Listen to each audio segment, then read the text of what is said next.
ఈ జిల్లాలో విడుపునకలకు సంబంధించినటువంటి గోవిందన్ ఇక్కడే ఉన్నాడు.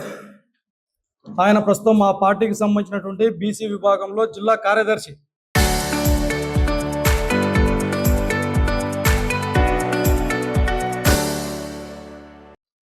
సుదీర్ఘంగా రాజకీయాల్లో కూడా ఉన్నటువంటి వ్యక్తి. వారి కుటుంబానికి సంబంధించి దాదాపు 2023లో 21 ఎకరాలు భూమి కొనుక్కొని వాళ్ళ అల్లుడు గారు వ్యవసాయం కోసం కష్టపడి దాదాపు 5 బోర్లు వేస్తే అందులో 3 బోర్లలో పుష్కలంగా నీళ్లు పడ్డాయి. ఏదో కష్టపడినందుకు ఫలితం దక్కుతుందేమో అనే ఒక ఆశతో, ఒక సంతోషంతో ఆ భూమిలో వ్యవసాయం చేసుకుంటుండగా ఈ టీడీపీకి సంబంధించినటువంటి వ్యక్తులు ఆ భూముల్లోకి చొరబడి అక్కడ పుష్కలంగా నీళ్లు వస్తున్నటువంటి బోర్లని ధ్వంసం చేశారు. ధ్వంసం చేయడంతో పాటు ఆ బోర్లలో ఉన్నటువంటి కేసింగ్లను కూడా తీసుకొని వెళ్ళి నిర్దాక్షిణంగా ఆ కుటుంబంతో పాటు ఈ సమాజానికి ఎంత తీవ్రమైనటువంటి మనోవేదన కలిగించారో మనం అందరం చూస్తూ ఉన్నాం.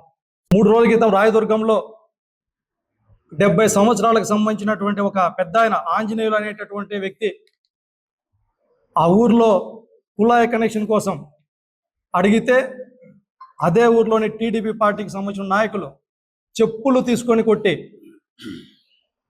పెద్ద ఎత్తున అవమానం ఇస్తే అవమానం తట్టుకోలేక ఆ పెద్ద మనిషి ఆత్మహత్య చేసుకొని చనిపోయాడు. పెద్ద మనిషి చనిపోయాడు. రాయదుర్గం నియోజకవర్గం సంబంధించి కనేకల్. అదేవిధంగా కళ్యాణదుర్గం నియోజకవర్గం తూముకుంట గ్రామానికి సంబంధించి జగదీష్ ఆయన భార్య రోజా గారి పైన, అదే కళ్యాణదుర్గం నియోజకవర్గం చంద్రకళ అనేటటువంటి మహిళ ఆత్మహత్య చేసుకొని 6 నెలలు హాస్పిటల్లో ఉండి కేవలం గత వారంలో చనిపోయింది. రాత్తాడు నియోజకవర్గంలో అంకే నాగేంద్ర, అదేవిధంగా అంకే నగేష్, సోషల్ మీడియా యాక్టివిస్ట్, అదేవిధంగా శ్రీకాంత్ కావచ్చు. ఇదే గుంతకల్ నియోజకవర్గంలో ఎమ్మెల్యే సోదరుడు డ్రైవర్ అబ్బాస్ అనేటటువంటి వ్యక్తి 10 మందితో వెళ్ళి మైనార్టీ వ్యక్తుల పైన, రహమతుల్లా, కరీమున్నా, భాష, వీళ్ళందరిపైన నిర్దాక్షిణంగా దాడులు. ఈ జిల్లాలో కురుబ సోదరుల పైన, వాల్మీకి సోదరుల పైన, రాజకీయ సోదరుల పైన, వడ్డెర సోదరుల పైన, గౌడ సోదరుల పైన, ఇలా బీసీ సోదరుల పైన దాడులు జరుగుతున్నాయంటే, వారి భూముల పైన కూడా దౌర్జన్యాలు చేస్తున్నారంటే మాకు అర్థమైంది ఏంటి? ఏదైనా ఒక కుటుంబంలో ఒక వ్యక్తి తప్పు చేస్తే ఆ కుటుంబ పెద్దకే అది ఆపాదిస్తారా లేదా? మరి కూటమి ప్రభుత్వంలో పెద్ద దిక్కుగా ఉన్నటువంటిది చంద్రబాబు నాయుడు గారు, అవునా కాదా? మరి కూటమి ప్రభుత్వానికి సంబంధించినటువంటి మంత్రులు కావచ్చు, ఎమ్మెల్యేలు కావచ్చు, లేకపోతే ఆ పార్టీకి సంబంధించినటువంటి నాయకులు ఎవరైనా, కార్యకర్తలు కానీ తప్పు చేస్తే, దౌర్జన్యాలు చేస్తే, దాడులు చేస్తే దానికి బాధ్యత ఆ కూటమి ప్రభుత్వానికి సంబంధించినటువంటి పెద్ద మనిషి చంద్రబాబు నాయుడు గారిదే, అవునా కాదా?